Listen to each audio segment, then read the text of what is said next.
2 friends, 1 island, and 100 days of Minecraft. What could possibly go wrong?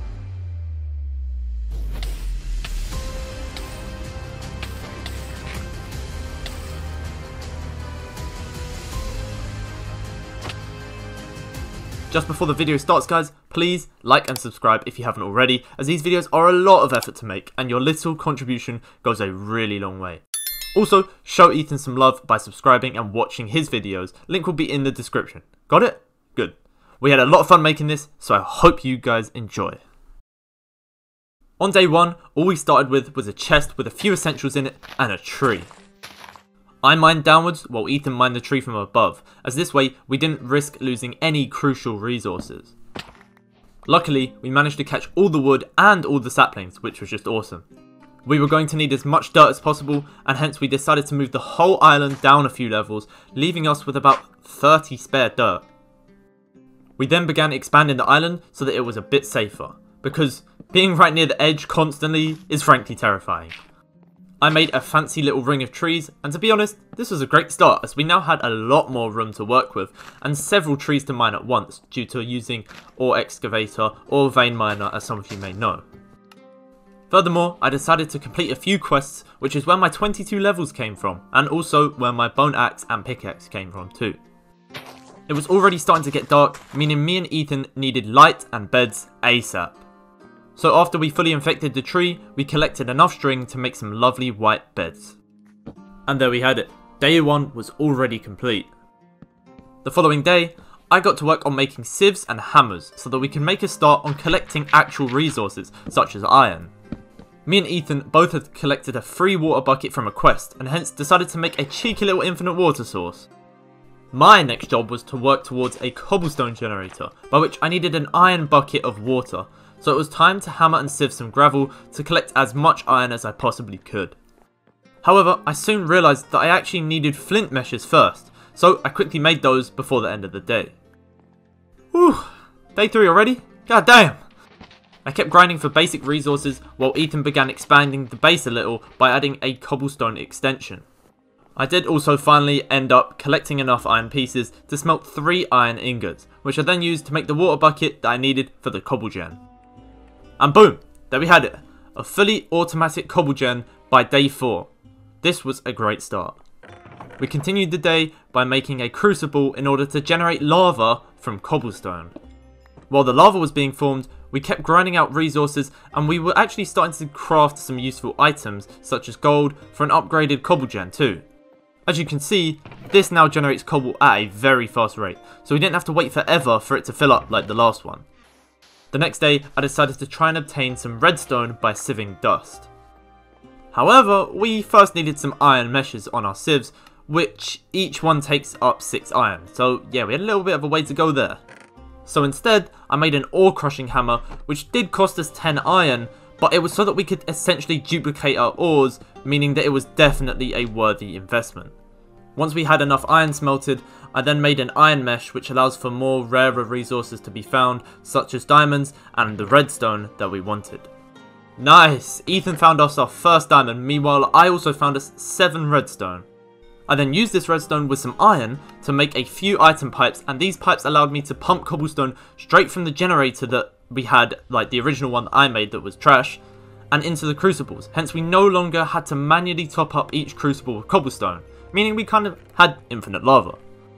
The following day, I used a stone wand in order to expand the cobblestone area a bit further, and then grinded out even more resources. On day 7, we began working on automatic power generation, by which I started making a magmatic dynamo which turns lava into power. You're starting to see where this is going, right? Auto lava from crucibles into magmatic dynamo for generating power.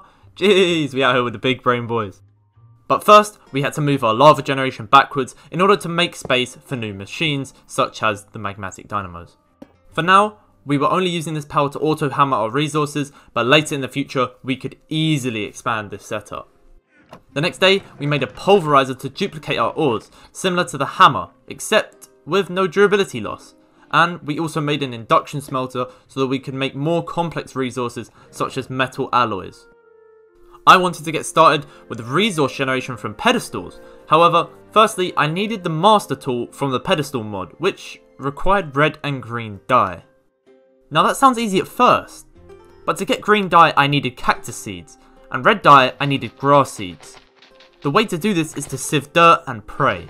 However, this took me 3 whole days of chopping trees for saplings, turning saplings into dirt, and then sieving the dirt, over and over again. Who would have thought grass seeds would be so damn hard to get? Boom! 3 days of tedious hard work later, we had our first grass. Things I'd do for you guys, come on. Surely it deserves a like. After letting the grass spread for a little bit, I bone milled it until I got the poppies that I needed for the red dye. And there we had it, the linking tool had been crafted.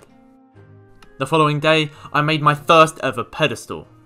The goal from here was infinite netherrack generation, but to do this, I first had to make the cobblegen upgrade for the pedestal, and then also get a block of nether bricks. So, to get the nether bricks, I first had to make netherrack by throwing redstone in a barrel of lava. Once I had done this, I could just smelt the netherrack into nether bricks until I had enough for blocks. However, before completing my netherrack generation goal, I decided to check out the expansion that Ethan had done to our machines. There were a lot more machines than before, meaning even more automation, which is what you 100% want in this mod pack. Automation is king. I quickly decided to help him upgrade the efficiency of some of the machines before the end of the day. And I also added a new machine that would automatically sieve the compressed gravel that he was creating. This means we needed a larger chest to store all the resources that would be produced, and hence I made an upgraded gold chest for that. On day 15 I finally got around to the automatic netherrack generation, and the setup is just as simple as what you can see here. I then hammered this netherrack to get crushed netherrack and then sieved it. This was pretty awesome as, would you look at that, some beautiful netherite scraps. And after a bit of repeated hammering and sieving, I managed to get a total of 9 netherite, which is pretty insane on day 15. I did end up giving 6 of it to Ethan, for he was going into the nether, which is a pretty dangerous place. Because I'm a madman, I grinded out even more netherite, and I thought it was about time to upgrade our diamond meshes to netherite, leaving us with the best possible chances of getting rarer ores when sieving. Our chests were already starting to get full, so we had to expand our storage system by making 2 diamond chests, which still wouldn't hold the line for all that long though. The next day I started work on mystical agriculture, which is actually different to the last mod pack I played, and I would definitely say it's way better this time. I started by making some supremium essence just so that our stacks of inferium weren't taking up so much damn chest space. This was a newer version of mystical agriculture which we had never used before. And it was really cool to see that instead of just crafting special seeds, this time there was actually a whole altar set up for that process instead. Oh, way! We had fused our first ever dirt seeds, which was super awesome. These dirt seeds grow and when harvested can produce dirt essence, which can then be crafted into dirt. This was so relieving because the method we had before to get dirt was just really not the one. It was now time for some endstone generation. This was almost the exact same process as netherrack, just a little harder to achieve. The reason for this is that we needed to get a per block, which essentially requires chorus fruit. So I needed to sieve some crushed endstone to get a chorus flower, and then wait for that to grow before harvesting it for chorus fruit, which we can then smelt to eventually craft a per block. I hope you understood all of that. While waiting for the chorus flower to grow, we attempted to automate the harvesting of the dirt crop, by which this process was semi-successful as overall it was a bit scuffed, but it would do for now. Considering we had so much netherite left over, I decided that it was time for a cheeky upgrade. So I covered myself in debris baby, and I was looking much more powerful now. I noticed that Ethan had made an expansion to the island and decided to go check it out. It was looking promising, but I suddenly realised that I should start upgrading my tools, and hence I made a netherite sword. Quite a bit of time had passed and I noticed that my chorus flower was now looking like Peter Crouch, so I took it down, obtaining 21 chorus fruit. This was way more than I needed, so I smelted 4 fruits to craft 4 per blocks. I then finished the day by making a netherite pickaxe and by finishing the endstone generation. The next day I crushed as much endstone as possible and then left it to be auto-sieved, resulting in a respectable 14 ender pearls. I also spent that day getting started with Flux Networks, which essentially is wireless energy, which obviously is super useful. However, I soon realised I was going to need a hell of a lot more obsidian for that, so it was time to make an obsidian generator. It was actually quite a simple setup, and was working quite effectively too, mainly due to me using a superheating element under the crucible rather than a uranium block. Once again, our resource storage was overflowing, and hence had to make another 2 expanded chests. The next day I continued work on wireless energy and crafted everything I was going to need to get started, which was actually pretty expensive. After expanding the dirt section a little further, I placed down some auto clickers, as this was where I was going to use wireless power to automate crop growth. The auto clickers would right click to harvest every few hundred ticks, and then an absorption hopper would collect all of the dropped items and put them straight into the double chest below it. And by the end of day 26, we had automatic crop harvesting, which would turn out to be extremely useful as time went on. While I was doing all of that, Ethan had set up a really cool storage system, which was ridiculously necessary, as you guys haven't seen the full extent of how bad our storage was. Ethan began transferring a lot of our items into the storage system. Meanwhile, I was expanding a new part of the island where I was going to increase our power generation, as from all these new machines Ethan had made, we were in desperate need of an upgrade. During this build, a wandering trader came out of nowhere, and I didn't hesitate to grab those 5 wither skulls that he was offering. I also made some elevators so that we could traverse up and down the island a little bit easier. The following day, I started properly moving over our power generation systems. And there we go. Just needed to connect it to the wireless power controller and we were all good.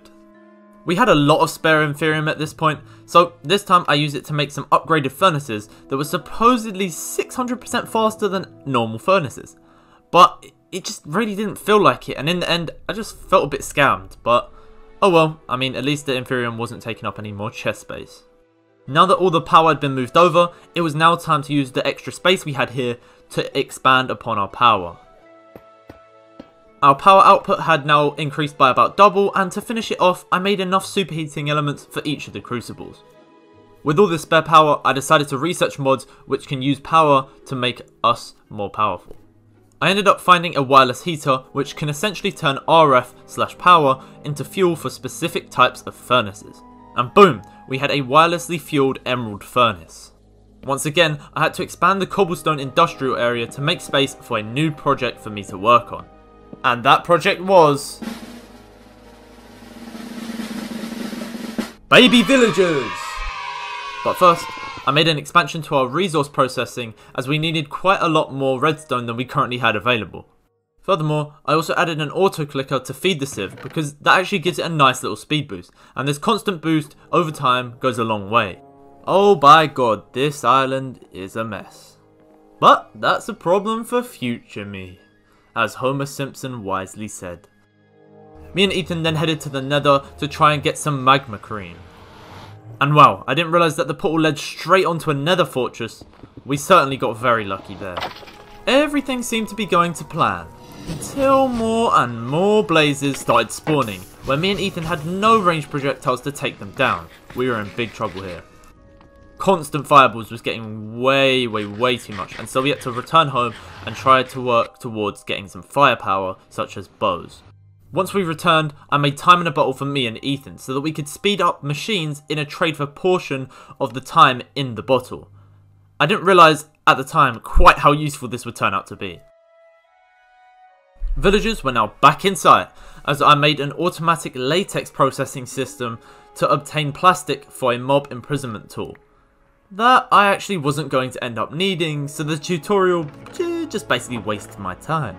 But overall it didn't matter, as if we ever needed rubber, we already had a system set up for that. The next day I was also learning an entirely new mod to me as well, which was Botania. Apologies to those of you that noticed the lack of game sound, as I did forget to mute my mic here. So you would have been able to hear my voice and keyboard, and yeah, you just don't really want that. This was only for a few days though, so I do still apologise for that. I began by collecting petals from all different types of flowers that are in the Botania mod. And then proceeded to make a petal duplication setup that apparently many people use, and as you can see, it's pretty damn neat. The next day I used a white daisy to make living rock and living wood for a mana pool, and a special wand. I then used the Petal Apothecary to make Endoflames, which will allow me to generate mana with an appropriate system around it. By which I copied an entire system so that I could finally generate some mana for the one piece of mana steel that I actually needed. Yes, woo! I finally got the damn mana steel. Now I needed some rotten flesh and some pumpkins. Before finishing the villager project, I yet again got distracted and spent a few days on upgrading our whole power system once again. This time, I added augmentations to each magmatic dynamo and hence made them 4 times more efficient, which was awesome. However, this meant that there was also an increased demand for lava, and so I made a whole nother row of crucibles in an attempt to keep up. I now had everything I needed for villagers, other than simply a bit of rotten flesh. We really should have made a mob spawner by now, but I wanted rotten flesh ASAP, and so I boxed off a unit area for mobs to spawn in. From this disgusting eyesore of a box, I did manage to get the rotten flesh I needed, so I would still call it a success. And finally, after nearly 20 days, I made the Cocoon of Caprice, which would soon spawn our own little baby villager. Wait, hold on. Is that Steve 3.0? No, surely it can't be. No, I don't have name tags. It actually can't be. No! If you don't know who Steve is, well, I'm afraid to say that you haven't actually watched my 2 previous 100-day videos. Yeah, feel guilty. No, seriously, please check them out at some point, as they were a lot of fun. The next day, I started making an area for the villagers to stay in, and I felt like going for a bit of a jungle theme. After hatching yet another baby villager, I let them grow in an incubator and then put them in a breeder together. This was going to allow me to input certain foods to get even more baby villagers, but much more easily this time. While the villagers were busy doing their thing, I completed the entrance to their area. And, to be honest, I really loved how I used the jungle trapdoors, as I think they look very fancy. Up next, I needed a few nether resources, and hence to make this all easier, it was time to make some nether seeds, which can give essence that allows us to craft many things such as soul sand, nether wart, netherrack, etc. Pretty much anything from the nether. However, to craft these I needed a special blend that I couldn't craft as we were low on soul sand and nether wart. So off to the nether it was. Luckily the fortress had some soul sand and nether wart to spare, and so I collected all of it up. When back at the island I infused some materials together to make the lovely nether seeds. This was really convenient as I can just put it in the auto crop farm and it will build up over time. And yes, you may have noticed that Ethan had also expanded the auto farm a little bit as well. The reason I was doing all of this was because I wanted soul jars. No, not soldiers, soul jars. So that we can make several more variations of seeds such as wither and cow seeds. And chicken seeds, pretty much any animal seeds. Then I suddenly realised I'd missed a crucial detail. That to make soul sand I needed not just nether essence but also fire essence. Hence, I had to craft some fire seeds as well, but luckily these weren't so complicated. While I was doing all of this, Ethan had been busy making a nice grass area for animals to spawn in. And if you're wondering why we couldn't just make this closer to the island, or why animals didn't just spawn on our grass earlier, well, it's because the 2 biomes we are in, the tundra and the river, animals apparently can't spawn here. So that was pretty nice. I mean, I guess we got blessed with the nether spawn, so we can't really complain that much.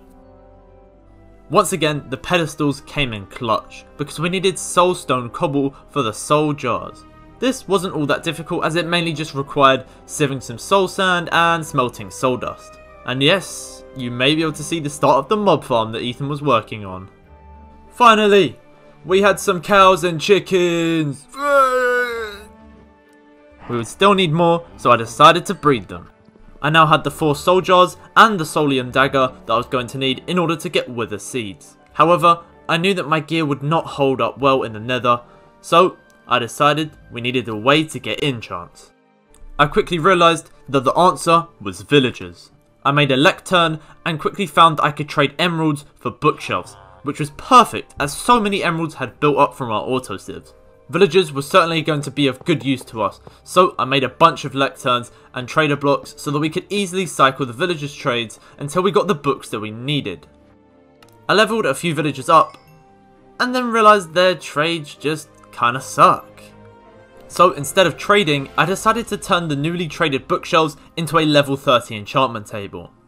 Wow, day 67 was when we got our first enchantments. That's actually crazy, considering, what, we got Netherrack on day 15 or something? It's now enchantment montage time.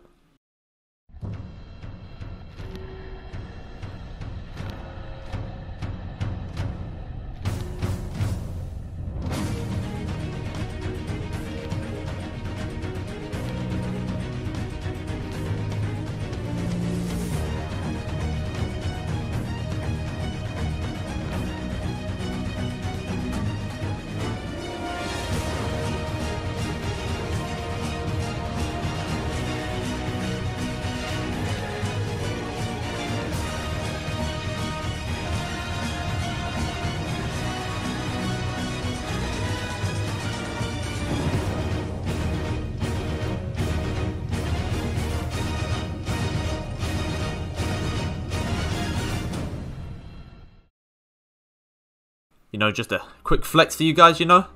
And the best part is that I'm not even finished yet. This gear is going to be cracked. I would go through all of my enchantments, but explaining them would take way too long. So just try to logically figure them out if you can.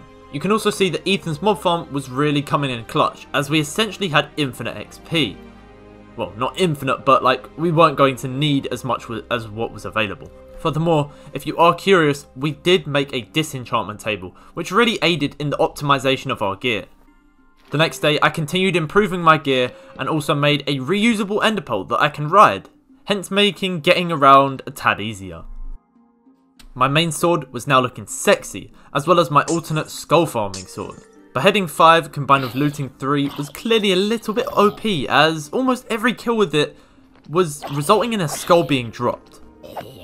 This gear was making the nether an absolute breeze, as I just stomped all the mobs that came my way. The only issue was that after spending a couple days in the nether, my gear was starting to get a little bit low on durability. So once I had returned, I just used some netherite to repair it back to full, considering we had quite a lot of netherite spare. And after one more day in the nether, I had collected the 32 wither skeleton souls that I had came for. By day 75, I'd collected all the materials required in order to fuse together the wonderful wither skeleton seeds. We essentially now had automatic wither skull generation. You may also have noticed that we decided to upgrade our storage by the farm, seeing as the old chest was starting to overflow. The next day, I realised that being flightless was a bit annoying, and so it was jetpack time. Crafting the jetpacks was a bit tedious, but these gold jetpacks were really fast and could be wirelessly charged, and so were definitely worth it. I have to admit that me and Ethan definitely should have made these jetpacks way sooner. After a little bit of chest emptying, I was wondering what to do next. So after browsing for a bit, I decided on just upgrading our power a little bit more. Go that little bit further. The way I was going to do this was by using some expensive ass solar panels. Just getting 2 tier 5 solar panels took me a couple days and a whole lot of resources, and these can go all the way to tier 8. At tier 5, each solar panel generates 512 per tick, whereas a magmatic dynamo with a big upgrade provides only 120 per tick. This means it would take about 10 magmatic dynamos, all with maxed upgrades, just to be equal to these 2 tier 5 solar panels. And imagine there are 3 more tiers of solar panels as well. I spent the next 7 days using the lower floor of the power station to build an automatic vibranium generator and also an automatic unobtainium generator. Just so you know, vibranium and unobtainium are both endgame resources, and hence I had to make an isolated system to try and get them, as they are not produced by sieving gravel. One benefit of the vibranium system was that it also produced a lot of inferium, quartz and netherite scraps. By day 89, I was bored of seeing an unfinished villager platform, and so I decided to spend the next 3 days completing the build and giving it the decoration that it deserves. And what kind of village would it be without a supreme leader? I hope you're ready, because ladies and gentlemen, King Steve has arrived. My OGs already know who Steve is, and he ain't no regular villager. He is Steve. Yeah, that's right. I can feel you quivering in your boots from the sheer power of his name.